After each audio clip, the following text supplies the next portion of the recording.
साह्रो धुलो हो गाडीहरू पनि खै पानी पनि यो भाइले पनि हेरिदिँदैन पानी पनि लगाइदिँदैन हौ गाडीमा चक्का पाउने हो धुलोले गाडी धुलै धुलो भइसक्यो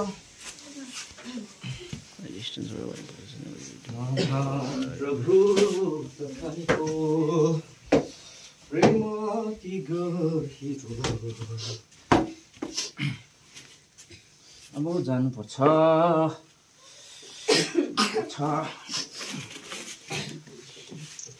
प्रार्थना गर्नु पर्यो त्यहाँदेखि प्रार्थना गरेर जान्छु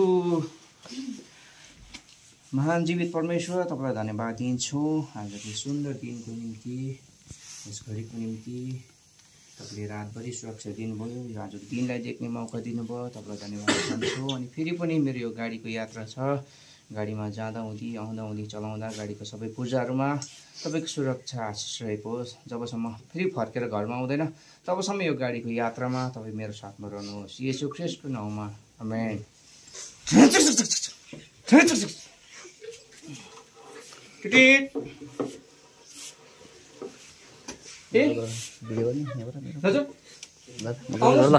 पछाडिबाट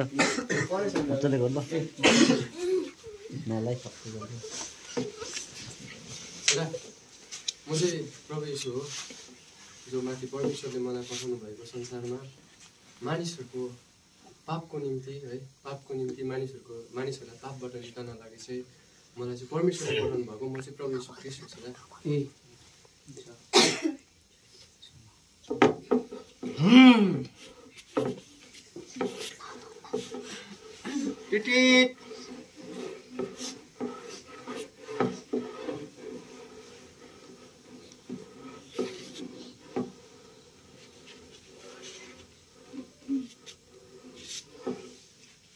Incoming call from Akshay to man identified by Chukwola. Hello तपाईँ कता हुनुहुन्छ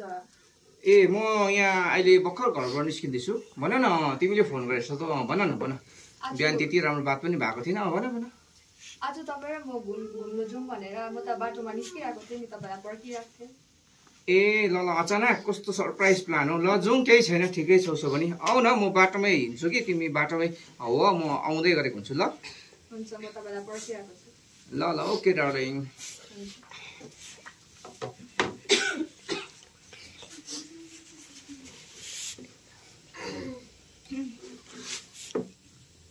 ए आइपुग्यो अघि नै आएको कि मलाई पर्ख्यौ कि पर्खिनु परेन पर्खिरहेको थिएँ तपाईँलाई ए ल अब जाउँ सँगै जाउँ न होइन म त फर्स्ट सिटमा बस्नु पर्ने होइन र ए हो त फेरि नजिकको मान्छेलाई त नजिकमै राख्नु पर्यो नि है ए दादा तपाईँ अलिकति पछाडि बस्नुहोस् न चिनाजाना साथी हो कि अलिक गहिरो साथी नजिकको साथी तपाईँले खान्छ ल लु दैलो खोलिदिइहाल्छु नि ल बस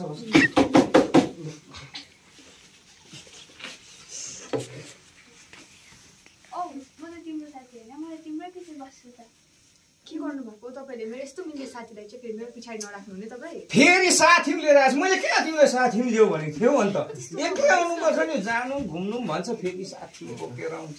त्यस्तो नगर्नुहोस् अब साथी ल्याइहाल्यो उसलाई त मेरै पछाडि राख्छु अरू जग्गा त राख्दिनँ त्यस्तो त छ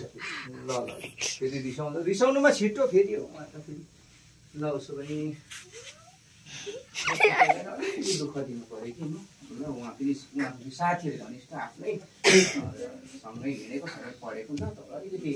पछि सिटमा गएर एडजस्ट गरिदिनुहोस् न नरिसाइ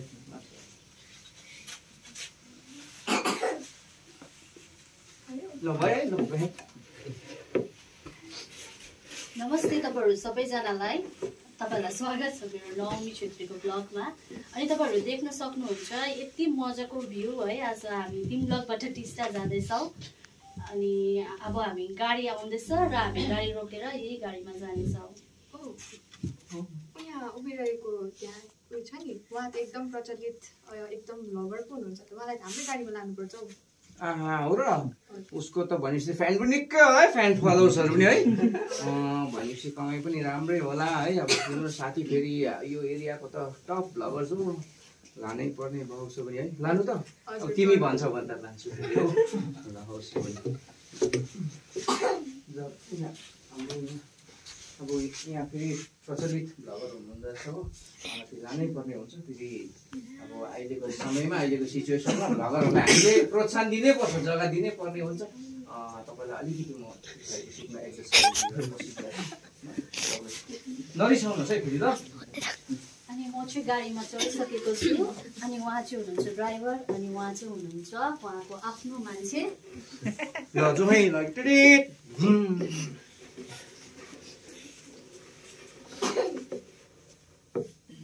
जयमसी दाजु ए जयमसी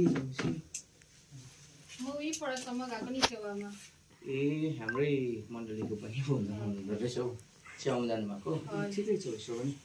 लैजाउँ न हामी अब गाडीमा भेट भइहाल्यो बाटोमा ल तपाईँलाई किन मुस्किल दिइरहनु पऱ्यो हो यहाँ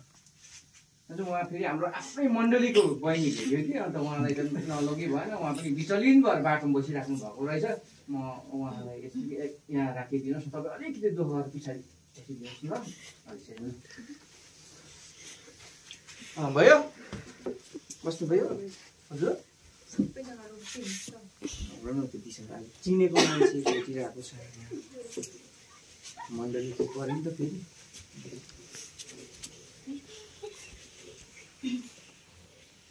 ए हजुर जयमसी रबर्ट भाइ ए जयमसी आन्टी जयमसी आन्टी उहाँ जयमसी हजुर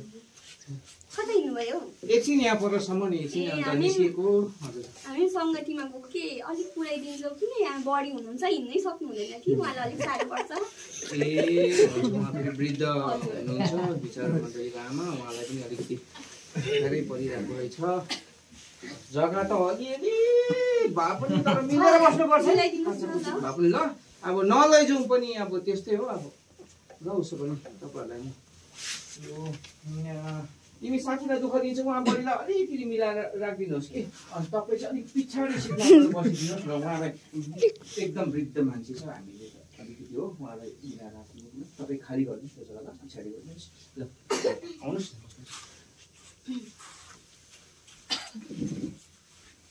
भाइ हामी त 3 जना छ तर यहाँ त सिट त 2टा मात्रै खाली रहेछ त हौ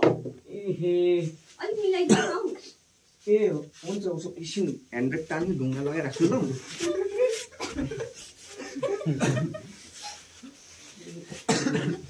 हजुर तपाईँ नि यसो गर्नुहोस् कि अब त्यस्तै भयो अब मेरो प्रियसी परिहाल्यो हो यहाँ फेरि मण्डलीको भाइ बहिनीहरू पनि पऱ्यो फेरि भ्लगर पनि फेरि हाम्रो प्रचलित हो उहाँलाई लानु पऱ्यो बरु यसो गर्नुहोस् कि तपाईँ हाम्रो यहाँसम्म यसो कष्ट गरिदिनुहोस् कि बरु कुनै गाडी आइहाल्यो भने तपाईँले उयो गर्नुहोस् आज चाहिँ कि यहाँ गरिदिनुहोस् ल केही छैन गएर हाम्रो फेरि वृद्ध आमा छ जानै पर्छ मण्डलीकै पऱ्यो फेरि होइन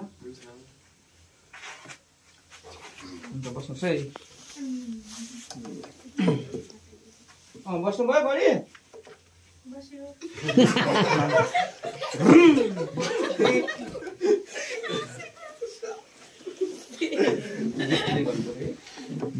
मलाई गीत सुन्नु मन पर्यो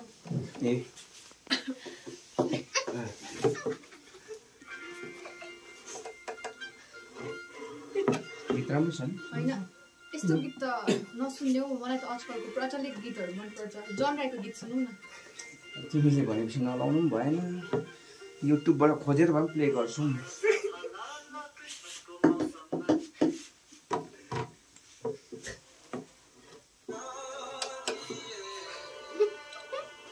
ठिकै छ अहिले राम्रो छ कि अन्त आज त कस्तो अन्त अचानक है हाम्रो त घुमाइ पनि अलिक रबर्ट भाइ हजुर कस्तो खालको गीत गाउँदैछ अलिक प्रभुको भजनहरू लगाउनु यो तिमीले किन लगाएको यस्तो गीत ए हो त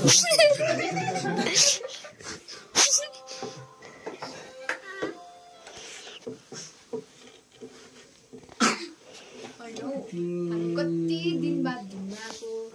तपाईँ चाहिँ फेरि उहाँहरूको गीत गाउनु हुने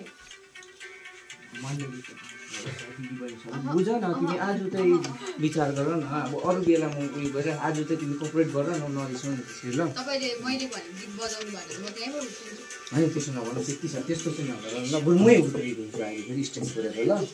तपाईँले मैले भने गीत बजाइदिनुहोस् न आज हामी कति दिन बाद घुम्न जाँदैछ अरे भन्ने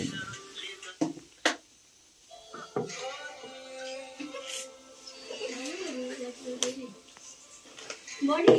खै भाइले त मैले भनेको कुरा त के मानेन हौ तपाईँबाट भन्नुहोस् त मान्छ होला हौ मान्छे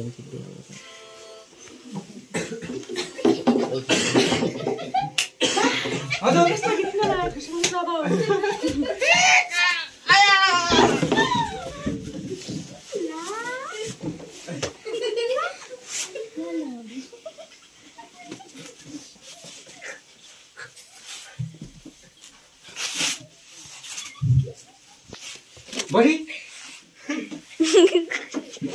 मेरो प्रियसी के भयो तिमीलाई के भयो ठिकै छौ उसको साथी फेरि ठिकै छौ के भयो नि यस्तो यहाँ हाम्रो मण्डलीको आमा बहिनीहरू छ ठिकै हुनुहुन्छ के भयो दा के भयो नि यस्तो के भयो नि यस्तो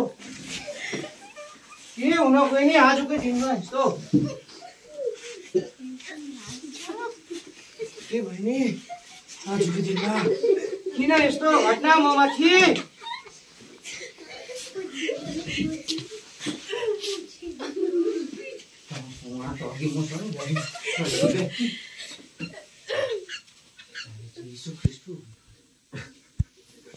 प्रभु प्रभु क्षमा गर्नुहोस् आज तपाईँ मसँग मेरो गाडीमा भएको भएदेखि तपाईँ मेरो साथमा भएको भएदेखि यो घटना हुने थिएन प्रभु मलाई क्षमा गर्नुहोस् मेरो सबै कुराहरूलाई प्रभु क्षमा गर्नुहोस् आज तपाईँ मसँग भएको भए हामीसँग भए तपाईँलाई मैले लिएर हिँडेको भएदेखि आज मेरो यो दुर्दशा यस्तो घटना हुने थिएन यस्तो घटना मेरो प्रेयसी पनि छैन मसँग दिदी बहिनी बुहारी पनि हुनुहुन्न छैन मान्छेको जीवन यस्तै हो छोरा परमेश्वरले तिमीलाई क्षमा गर्छ छोरा नरुवा तिमी नरुवा हौ मसँग नरुवा छोरा नरुवा